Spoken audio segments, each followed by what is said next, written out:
¿Cuánto conoce el sector rural de acá de Pudahuel? Porque usted es diputado por este distrito. Así es. Bueno, primero saludar a todos los vecinos de Noviciado. Venimos de un almuerzo muy rico y compartimos acá con unos vecinos de la comunidad. Bueno, ya hemos andado juntos y recorrido distintos sectores de acá de Noviciado.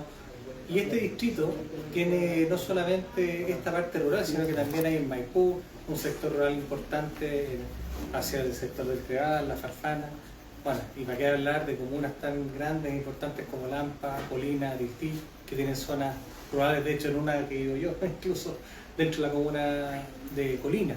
Quilicura también tiene una gran zona, y esta en particular de la zona rural de Pudahuel es una zona que es bastante desconocida porque la gente, como cuando se va a Viña, sí, recién ve un letrerito que dice Noviciado, pero no conoce. Si es que lo ve. Y si es que no lo ve. Tiene idea.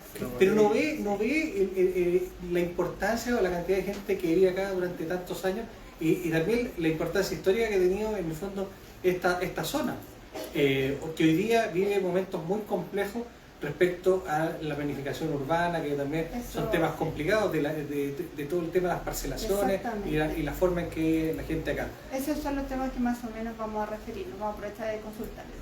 Nosotros tenemos muchos problemas y empecemos por uno, por ejemplo la conectividad.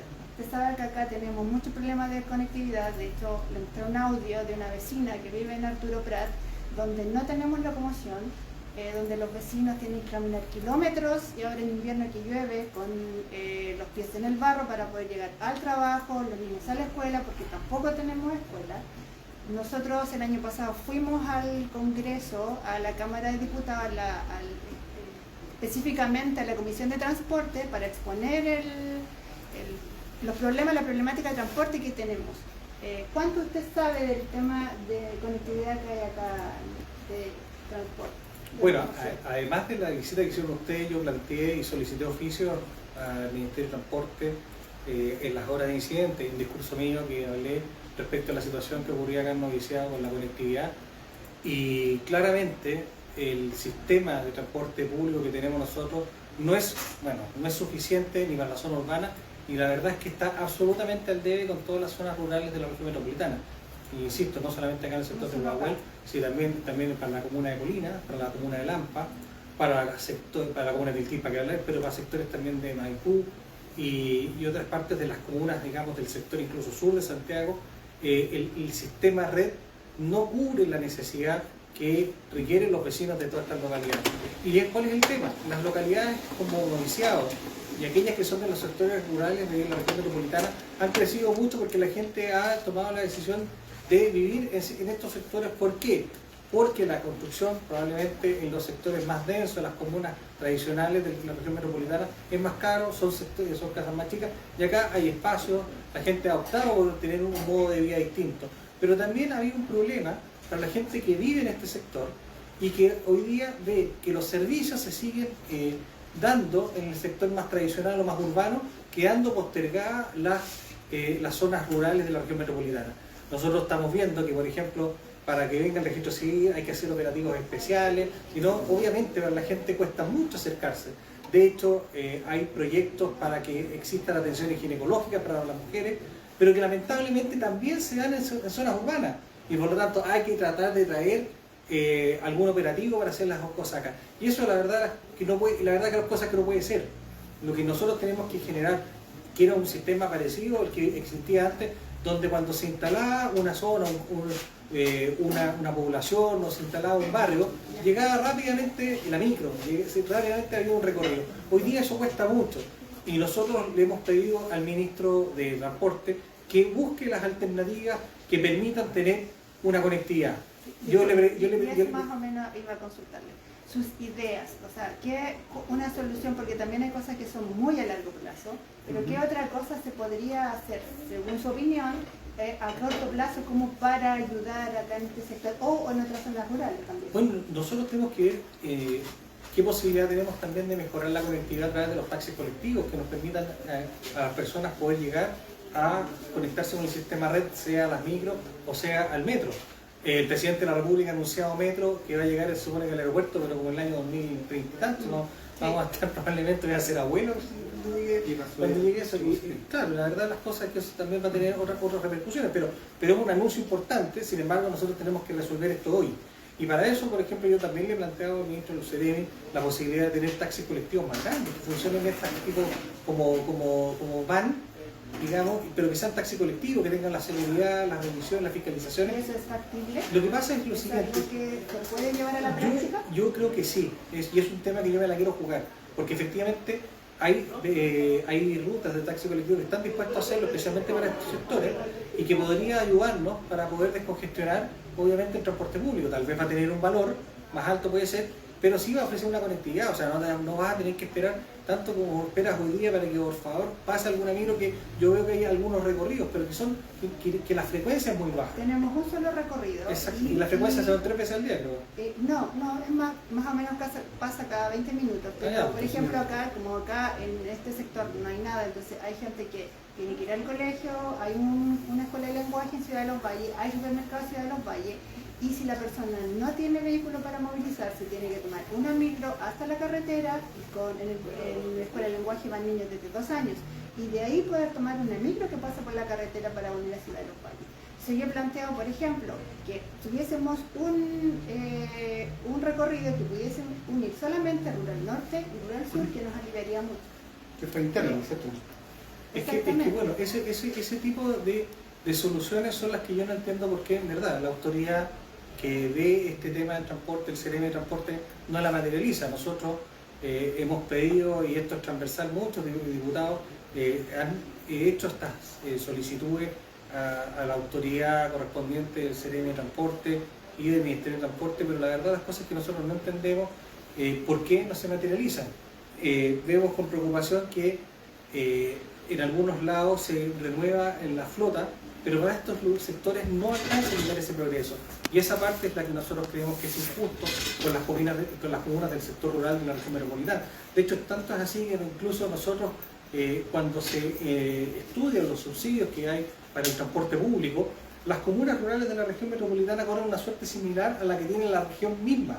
Es decir, se tiende a pensar de que la región metropolitana es una región que está mucho más privilegiada respecto al tratamiento de los proyectos, pero resulta que las comunas de la región metropolitana, las comunas rurales, son más postergadas. Entonces ahí falta una lupa o falta hacer un doble clic de parte de las autoridades de manera tal de entender la dinámica que se produce en cada una de nuestras comunidades. Eso lamentablemente, y no entiendo, no tengo una respuesta de por qué eso le corresponde al Poder Ejecutivo, no tengo una respuesta que pueda ser satisfactoria para la gente. Lo que sí tengo es que evidentemente que hay un diagnóstico compartido probablemente por todas las personas que nos están escuchando en que tenemos que hacer algo urgente y ahora. Mire, otro tema, vamos a pasar a otro tema porque también no tenemos mucho tiempo. ¿Sí? Claro, pero solamente comentar algo. Como está lloviendo hoy en día, día 31 de julio, se llama julio, recuerdo que el año pasado fue cuando hubo una inundación súper grande acá en agosto, sí, ¿cierto? Sí. Estuvimos junto con el diputado de la Villa Couso, que fue, sí, digamos, sectores más antepasados. Sí. Son sectores, digamos, con mayor cantidad de inundación. O sea, la cancha quedó completamente llena de barrio, el colegio con barro. Lo que pasó también el año pasado con acá, el tema del huracán. 2 semanas, claro, 2 semanas. Entonces, todas estas zonas siempre son las, como digamos, las más postergadas y las más invisibilizadas. Claro, y el problema, como digo, es que además se tiende a pensar de que como es parte de la región metropolitana son privilegiadas. Y es como a decir lo que da la plata acá en Santiago. Pero no es así. No es así. Esta zona es una zona que está muy postergada y por lo tanto hay que levantar permanentemente las alertas de que acá hay una comunidad que necesita ayuda y necesita ayuda urgente. Otro tema que acá es súper complejo es el tema de las contribuciones. Acá hay parcelas que pagan una cantidad pero exorbitante en temas de contribuciones, pero paradójicamente, porque pagan por ser sector rural, pero el organismo ente cuando pasó el dron y que vio que sectores como el Cambuche estaban llenos de casas habitacional, cambió el uso de destino y obviamente las contribuciones se fueron a las nubes, pero no le permiten a la gente regularizar sus terrenos. Y quería consultarle a usted o que le explicara a la gente qué son las contribuciones en cosas breves, en términos breves, para que entienda qué es la contribución y por qué debe pagar contribuciones o en base a qué está el cálculo de contribución. A ver, las contribuciones son un impuesto, ¿ya? Y yo quiero decir lo primero que es un impuesto injusto y nosotros lo queremos terminar al menos para la primera vivienda principal, porque nos parece que es un impuesto que lo que hace es gravar o imponerle una carga a bienes que ya pagaron impuestos antes, ¿ya? Esa es la primera cosa, es decir, usted paga paga un impuesto por una casa respecto a la cual usted pagó permanentemente. Y eso además se ha traducido hoy en día en un impuesto que prácticamente significa un arriendo al Estado, porque si usted no la paga puede perder su casa. Y por eso nosotros hemos sido muy claros en decir que en un gobierno futuro nuestro, si eventualmente José Antonio Kast llegara a ser presidente, nuestra propuesta para esta es que se eliminen las contribuciones para la primera vivienda, la vivienda principal, partiendo el primer año por los adultos mayores que hoy día están siendo los más afectados por este tributo. Dicho eso, lo que está ocurriendo acá en Noviciado es una anomalía, y es una anomalía muy injusta, que yo se la hice ver al anterior director de Servicio de Impuestos Internos, que después me sorprendí, porque él tenía la misma anomalía, con la diferencia que él no pagaba la diferencia de contribuciones, mientras que mis vecinos de Noviciado sí la pagan. Eso fue una injusticia y por suerte que a ese señor se le dio la renuncia y que se fuera. Porque lo que ocurre acá es que las contribuciones, ¿cómo funcionan? Es una tasa, es un porcentaje del avalúo fiscal. ¿Y qué ocurre? Cuando el avalúo fiscal aumenta, naturalmente que aumenta ese valor. Tiene un tope, sí, pero hoy día lamentablemente al ir aumentando tanto el avalúo fiscal, y aunque existe ese tope, de todas maneras los valores están llegando en algunos casos sobre $1.000.000 pesos de cada cuota, y sobre $1.000.000 pesos incluso. Me estaban mostrando ahora en un almuerzo las deudas de algunas personas de contribuciones, y que no es porque no las quieran pagar, es porque no las pueden pagar. Y lo que está pasando hoy día es muy injusto, porque efectivamente viene un dron, te mira desde arriba, ve que hay una construcción, y resulta que el Servicio de Impuestos Internos dice, aquí no se planta, aquí yo le cobro como habitacional. Y ningún problema, pero desde el minuto en que el vecino quiere regularizar, es decir, quiere ir con todos sus papeles, hacer las cosas como corresponde a la municipalidad, que le reciba su propiedad, ir al Servicio de Impuestos Internos, que le den un rol de avalúo y que pueda pagar las contribuciones que correspondan al espacio que ocupa, lamentablemente dicen no, eso no se puede hacer. Pero claro, el Estado, por un lado, te cobra como si fuera urbano, pero por otro lado no te deja a ti tener certeza jurídica que eres dueño de ese espacio que estás ocupando. Eso es injusto. Se lo planteé al director de Impuestos Internos en su momento, yo le dije en su cara que lo que él estaba diciendo respecto del avalúo de los bienes que estaba ocurriendo acá en Noviciado era injusto. Él incluso en medios de comunicación señalaba que no era posible que se cobraran o se tasaran las propiedades solamente por una foto, que requería fiscalización. Y eso es mentira. Nosotros estamos viendo aquí que en Noviciado una injusticia máxima del Estado. Fue una foto con el cálculo, porque tampoco hay algo que diga, que indique cómo se calcularon. No se sabe exactamente en base a qué se hicieron cálculo. La parcela, por ejemplo, la que yo estoy paga anualmente entre 2 y 14 millones de pesos en contribuciones.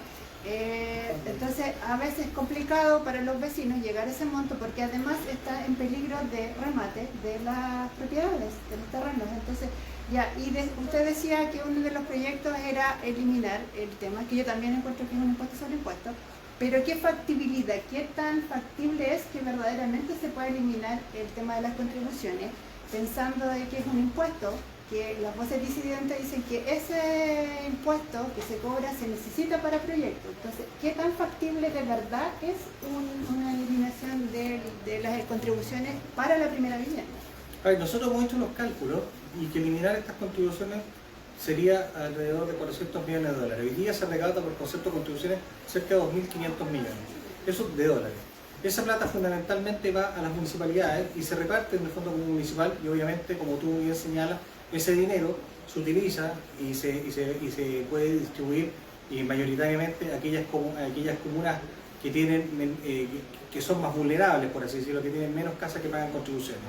Ahora, eso es una cosa, y por lo tanto nosotros tenemos que ver como Estado la manera de suplir esos recursos para que estas municipalidades puedan seguir funcionando. Pero eso no significa que para que funcione esa municipalidad yo tengo que cobrar los impuestos justos a los ciudadanos. A mí eso me parece increíble. Esto es como que me dijeran que para solucionar el déficit habitacional partamos las casas por la mitad para que venga a vivir la gente que no tiene casa. O si tiene 2 autos, entrega uno para el que no tiene, que es que eso no corresponde. Aquí lo que corresponde es hacer soluciones que sean justas y que la gente pague los tributos que correspondan, no cobrarles impuestos sobre impuestos. Y por esa razón, lo que nosotros hemos pedido y hemos dicho es que, en definitiva, el primer año, eliminar las contribuciones para los adultos mayores significa alrededor de una menor recaudación de 180 millones de dólares más o menos. Cuando nosotros vemos que solamente las municipalidades en licencias médicas se gasta 300 millones de dólares, cuando vemos que el Estado despilfarra 1.500, 1.600 millones en contratos donde no hay rendición, en cosas de ese tipo, cuando vemos que un informe recientemente del Centro de Estudios Públicos señala que existen alrededor de 6.000 millones de dólares en programas mal evaluados, en gasto superfluo y en políticas públicas que no funcionan y que están determinadas y que están detectadas, nosotros claramente decimos, como diría el presidente Bukele, la plata alcanza cuando no se la roban o la malgastan. Ya, pasemos a otro tema, porque en realidad todos los temas pueden ser extensos, entonces... ¿Puedo mandar un saludo, no? ¿Quiere mandar un Sí, lo saludo? que pasa es que hoy estábamos recién en el Club de Adulto Mayor, amigos de Noviciado, que están de aniversario, Sí, cumplen acá. 28 años. 28 años. Club de abuelito, para Sí, que me reten claro. de nuevo, que me Club digan de Adulto que Mayor. fue de Y yo abuelito. siempre digo abuelito porque yo me crié con mi abuelo, entonces para mí la palabra abuelito es una palabra muy, muy linda, hermosa, la palabra tata también es muy bonita, así que para mí los abuelitos digamos, una actividad muy bonita, tengo también un presente de parte de la Cámara de Diputados, entonces para reconocer el trabajo que están Sí, haciendo por no, la sí, comunidad. ellos sí tienen muchos años, así que ya. Nosotros también acá tenemos problemas de lo que hablamos recién, el tema de la regularización en los terrenos, que es imposible. Llevamos años con estudios, que van a hacer estudios, que se asignan recursos a estudios, y en esto han pasado muchos años y los vecinos no tienen una respuesta o una solución, o por último algo que les diga concretamente esto se podría hacer. Claro, y lo peor no es que esto, a ver, yo les voy a decir una cosa que es bastante dura, pero en el fondo no es culpa tampoco del alcalde, para que sea bien claro.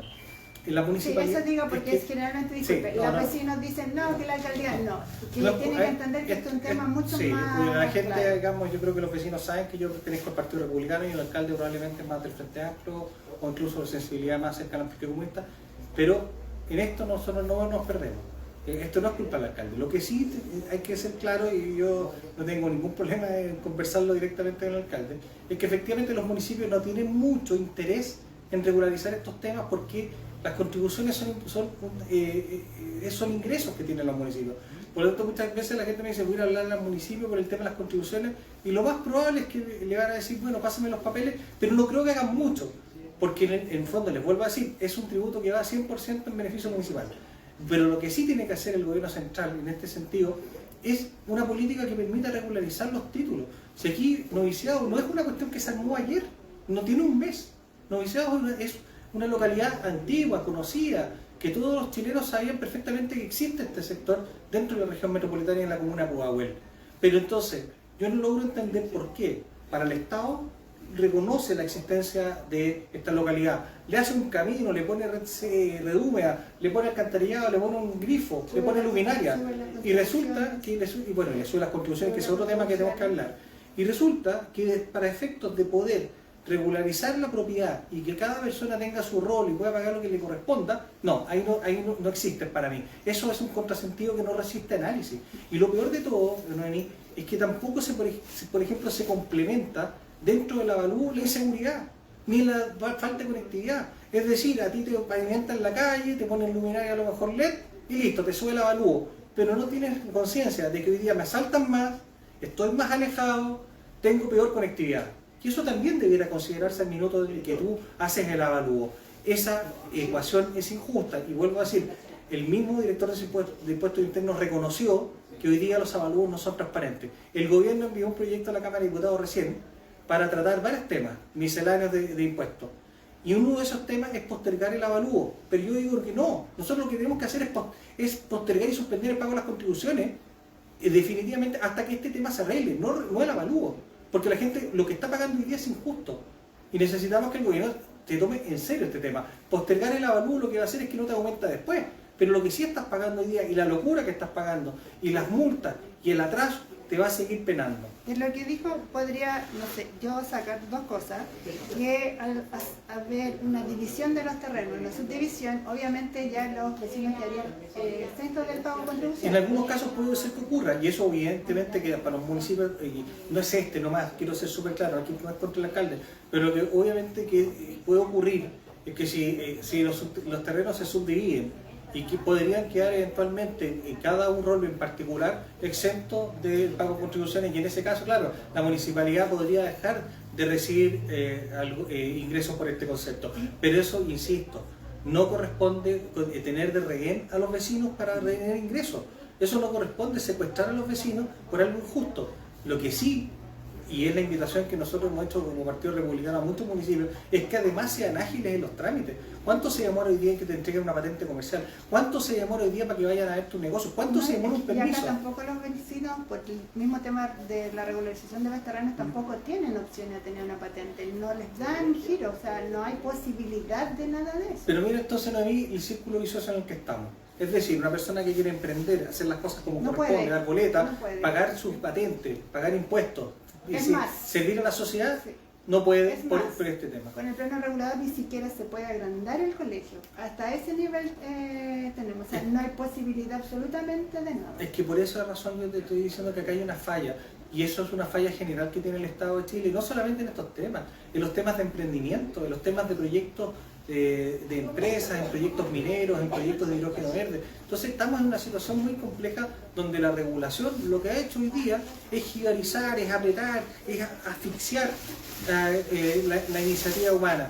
Desde el propio vecino que tiene una casa y que quiere mejorarla para poder vivir mejor, hasta los grandes proyectos mineros, proyectos de hidrógeno verde, desaladores de agua que están hoy día parados y nos tiene a la gente incluso sin trabajo. Y lo otro, propuestas concretas o qué se podría hacer en el tema de regularización de terrenos acá en el sector rural.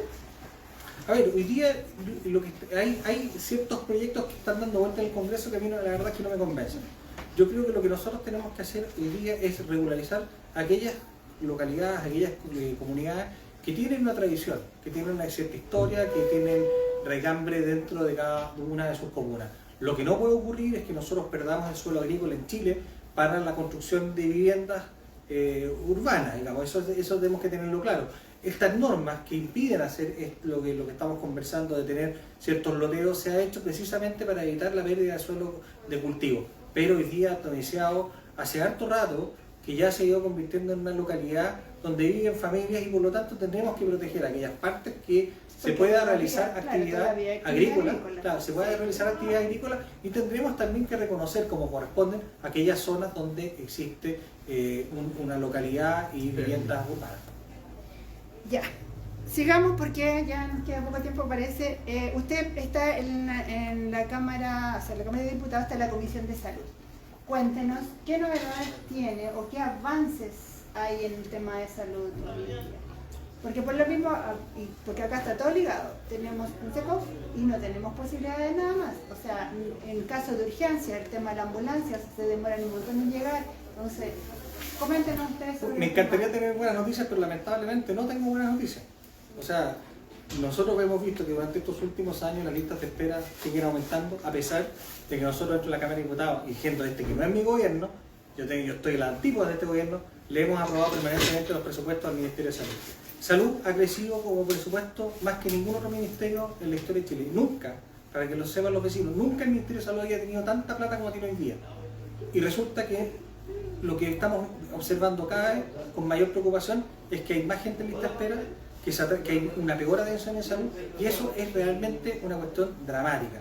Y esto yo se lo digo sin temor a ser infidente, me lo ha reconocido incluso autoridades del Ministerio de Hacienda, en que no es posible hoy día, como está funcionando con el presupuesto que tienen, y funcionando de manera tan poco eficiente. Y lamentablemente yo solo atribuyo a dos tipos de problemas. El primer problema que tiene es que nos falta oferta médica, y eso es una realidad. Tenemos pocos hospitales en la región metropolitana y los proyectos de infraestructura son muy modestos. Es decir, 2, 3 consultorios, 2, 3 CEFAM al año no es suficiente para un país que envejece, para un país que tiene muchísimos problemas, donde incluso el sistema público de aseguramiento que es FONASA ha ido aumentando de 1, 2, 3 millones ¿Cómo de personas. se mejora la oferta médica? Nosotros creemos que primero tienen que agilizarse las inversiones. Acá en este mismo distrito, la zona norte de la región metropolitana, para la provincia de Chacabuco, hay un hospital prometido durante años. Más de 10 años que estamos esperando un hospital y la gente se sigue atendiendo en el Hospital San José. ¿Ah? ¿Por qué? Para explicarle a la gente, ¿cuál es el tope? ¿Por qué no se avanza? Y la verdad, yo creo que por un tema político.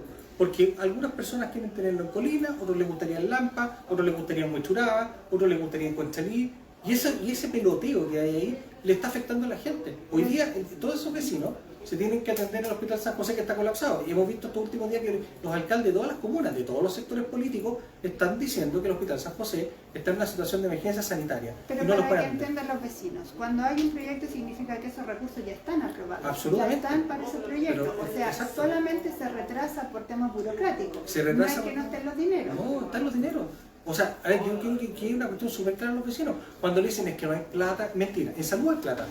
Se ha puesto todo, por así decirlo, en el lenguaje coloquial, se ha puesto toda la carne en la barriga. Toda la carne en la barriga. Nosotros estamos dispuestos a pagar incluso atenciones en el sistema privado. Miren a mí, esto puede funcionar y yo voy a decir por qué. Porque durante la pandemia la gente se pudo atender, Sí. se pudo hospitalizar. ¿Y eso por qué pasó? Porque el 40% de las camas las tiene el sector privado. Pero lamentablemente esas camas no se ocupan. Y no se ocupan porque hay una barrera ideológica con el gobierno actual que no le gusta contratar servicios a privados. Y lo que yo les he dicho a ellos es que el derecho a la salud no es del Estado, es de la gente. Son las personas que tienen derecho a sanarse. ¿Y se tienen que sanar dónde? O en el sistema público o en el sistema privado. Pero sanarse. Y esa visión es la que ellos no lo van a entender. De repente la ideología los mata, los encierra de tal manera que no, es que tienen que irse al hospital.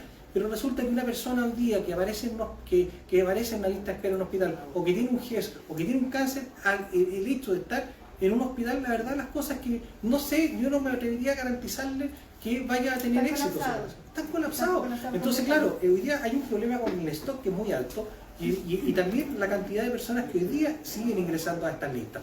Yo creo, lo he dicho en varias oportunidades, que el gobierno tiene que tomarse esto como una catástrofe, pero como no les gusta reconocer esos problemas, no se toman de esa forma, pero cuando tú sabes que estás en un problema, cualquier persona podría reconocer que yo tengo que tratar mis problemas como tal y reconocerlos. Y si lo reconozco, nos podemos todos trabajar. Y nosotros, los republicanos, le hemos ofrecido toda la ayuda al gobierno y todo el apoyo para que tengan los recursos, aprobar los presupuestos y todo eso. Pero lamentablemente lo que vemos son explicaciones y lo que quieren los vecinos, los chilenos, las personas que están enfermas son soluciones. ¿Cuánto tiempo más cree usted que tendremos un hospital para ese sector? Para el sector norte. Para el sector norte de la región metropolitana, por lo menos, miren, ahora el gobierno acaba de sacar... Ni siquiera la primera piedra. Es que lo que pasa es que ya una primera piedra es un terreno colina que finalmente no funcionó. Bueno, después de eso salió otro terreno colina en Lampa, pero el terreno de Lampa tiene problemas de conectividad y ahí tampoco estaría yéndose el hospital para allá.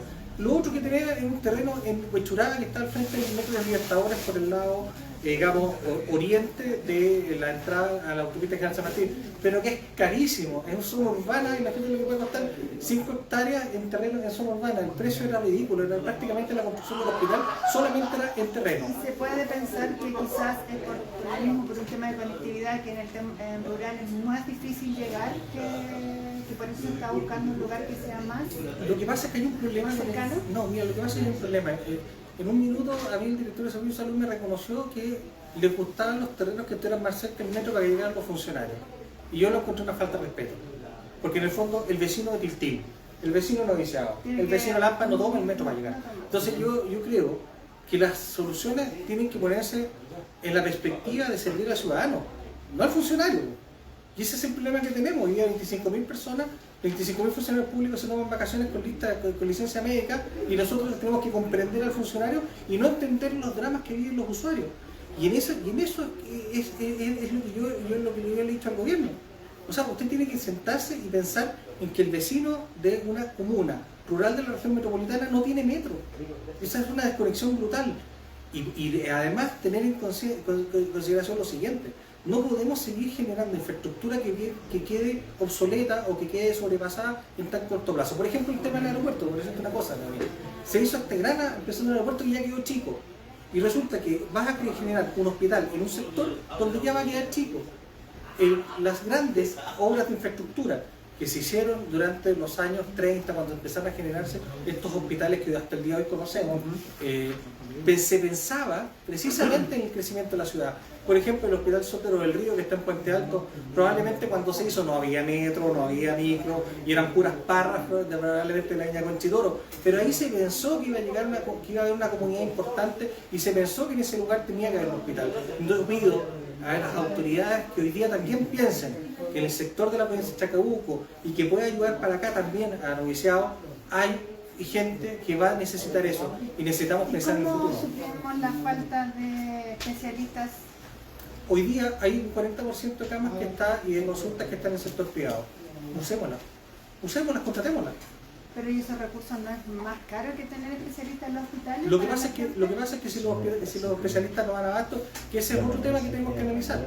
¿Cuánto se opera por el Estado y cuánto operan también sociedades privadas? Yo le quiero decir una cosa para la gente, para que me entienda que también, aquí no se trata de ver todo por el lado privado.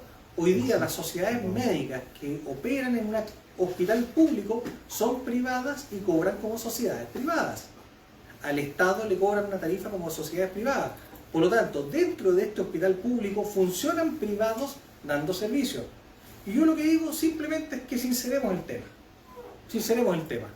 Y si vamos a tener privados trabajando dentro de los hospitales, yo prefiero 1000 veces que se licite y que se entregue la lista a clínicas, a las mutuales que tienen tremendos hospitales de muy buena calidad, para que vayan sacando la lista. No, porque digo, esto es una crisis. Y las crisis se tienen que tratar con todos los medios disponibles, tal como se trató la pandemia. Nadie podría decir que por efectos de tener que un paciente sea atendido en una clínica se privatizó el sistema de salud. No es así. El sistema se integró. Y cuando se integra el sistema, ganan los chilenos. Ya, sigamos entonces, tema de seguridad. Vecinos, no puedo leer si hay preguntas, vamos a tener que dejarla porque no puedo leer sus consultas, a menos que alguien revisara el chat si hay alguna pregunta de algunos vecinos y no están mirando la hora, así que vamos a seguir. Temas de seguridad. Sabemos que todos, por lo menos la mayoría de los chilenos, yo no conozco ningún chileno que diga, bueno, salvo por ahí un ministro que dijo que él podía salir a las 2 de la mañana. A las 2 de la mañana en su casa se sentía seguro, pero en general el tema de seguridad es un gran tema. Porque Chile era como una taza de leche, como se ve en la Argentina. Estamos viendo como una taza de leche. Claro, eso, claro. Pero nosotros vemos que no está así, que todos los vecinos, ¿no? Ya. Que los vecinos en realidad es complicado. Acá, bueno, ella también es de seguridad y ella puede dar fe que en realidad aquí han aumentado los portonazos, estaba inseguro, ya no es el noviciado que era antes, los vecinos ya están asustados, ya no salen de su casa seguro. ¿Qué propuestas tienen ustedes en el tema de seguridad? Bueno, la seguridad es el principal problema que tienen todos los chilenos y no es necesario ni siquiera ir a las encuestas para darse cuenta que hoy día el chileno vive con miedo, la gente lo que hace es encerrarse y vive realmente como prisioneros los que son hoy día los inocentes, mientras que los culpables, los asesinos y los delincuentes viven en una libertad increíble que lo da la ausencia de Estado. Y en ese sentido nuestras propuestas básicamente se traducen en tener un cambio radical en una política de shock respecto al tratamiento que le vamos a dar al delincuente. Primero, respaldo político de nuestros carabineros y nuestras Fuerzas Armadas. Es fundamental que el carabinero y la gente que nos protege sepa que tiene un Estado que lo respalda. José Antonio Kast no lo dijo ahora, lo dijo en febrero de este año. Vengan por mí. Pero no eso es muy importante, porque hoy día los carabineros, muchos vecinos me dicen, no llegan a la flagrancia. ¿Y por qué no llegan a la flagrancia? Porque no quieren, muchos de ellos es porque no quieren tener problemas por si se arranca un balazo o se tiene que ejercer la fuerza. Y la fuerza hay que ejercerla porque la fuerza del Estado es legítima, ¿no? Y en eso nosotros no nos podemos perder. Nuestras soluciones no son soluciones de amor. No creemos que acá se pueda venir a decir que vamos a tratar al delincuente con amor y que lo que nosotros planteamos sean soluciones desde la rabia. No, son soluciones desde la responsabilidad. La rabia la tienen los vecinos, la rabia la tiene la gente que no puede salir. Y por eso es que nosotros hemos sido muy claros en decir que nuestras políticas van a ser de shock y van a doler, van a ser difíciles, pero nosotros estamos seguros que vamos a contar con el apoyo de millones de chilenos que no quieren sentir más miedo y que quieren que el miedo lo sientan los delincuentes. Pero sí, una cosa es verdad, los carabineros no llegan, pero tampoco hay carabineros. Nosotros nos colocaron acá una comisaría en la Ruta 68 que en teoría debería mejorar acá el tema y tampoco llegan. Y tampoco hay dotación, uno va a la que está ahí y no hay. Bueno, la pregunta... Entonces, también pensando en eso, ¿quién va a querer ser carabinero? ¿Qué garantías van a tener para ser carabinero? Bueno. Hoy salen a cuánto, a los 6 meses, no hay algo que sea más riguroso para la elección de carabineros. ¿Cómo mejoramos eso? A ver, lo que pasa... Porque tampoco podemos toda la responsabilidad colocar en carabineros.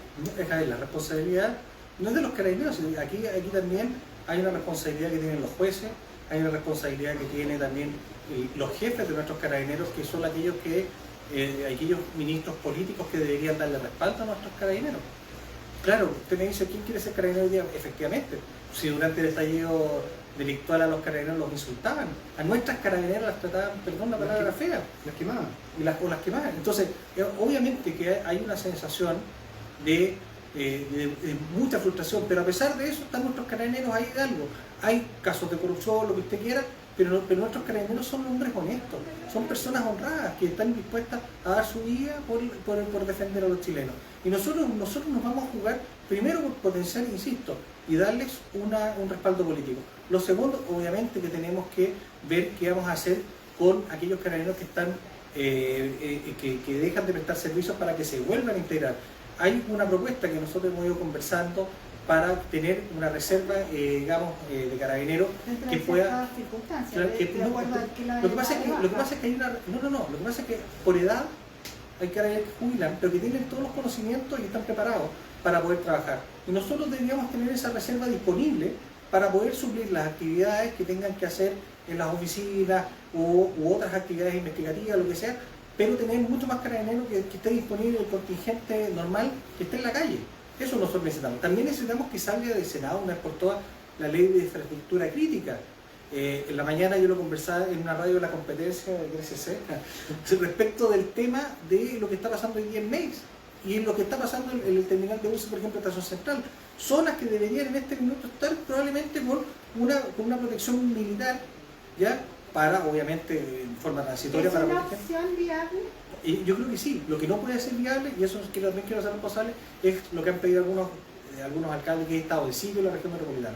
Porque el copamiento en una zona urbana necesita mucho contingente y eso no lo puede hacer. Pero proteger una infraestructura, un lugar, el terminal, una cuadra, estamos hablando del Meix, son 1 o 2 cuadras que tú podrías proteger.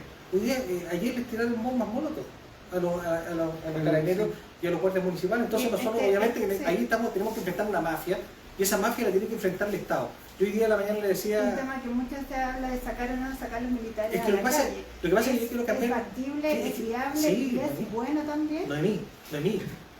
Tenemos que sacarnos el tema de sacar a los militares, es sacar al Estado. Si cuando los militares van a protegernos, cuando los carabineros salen a la calle, no son los carabineros, no son los militares, es el Estado de Chile, es el Estado que nosotros hemos confiado en la protección, es el que nos va a proteger. Y obviamente que nosotros tenemos que cambiar ese switch, porque es muy el típico de la izquierda que te dice, que los militares. No, es la presencia del Estado en los lugares donde tiene que estar. Nosotros estamos viendo una situación dramática, la reconstrucción de Viña del Mar, donde los que están reconstruyendo son los narcotraficantes. Eso es insólito.